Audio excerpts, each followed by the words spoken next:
Okay, so here is an example of how the lowering works. So these are on backwards, but you kind of get the point that these would normally be down like this. So that way when the suspension goes down, the load twists this spring that's inside here. So these are on opposite sides, but you kind of get the point. I put them on backwards so I can grab them easier. And gravity doesn't want to take them this way, which makes my clamp not as strong. So gravity is pushing these down and the spring is pushing these down and the car weight pulls them back up with the spindle on the end. So when you loosen up this jam nut,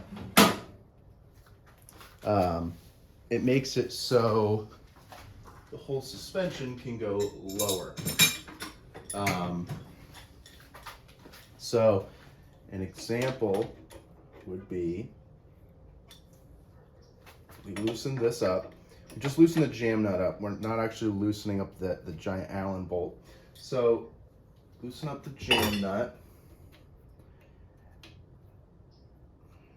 And then with the jam nut loosened, you'll be able to either raise the suspension, which in this case would be dropping it even further, which then makes it higher because the spring can't pull it back up, or the weight of the car is not heavy enough to bring it back up, so it pushes these down. The other way is to lower it. In doing that, what you're doing is you're bringing it back up, or in this case, we're bringing them down. But so this now is a slot in it with a toothed two pieces of steel, and they have teeth on them, so that way they grab, and then when you tighten down that jam nut, they grab each other and they can't move anymore. So there you go. So that's your full range of motion right there. So if you want to lift it, you go right there. And the stock, I made a mark of where it was before.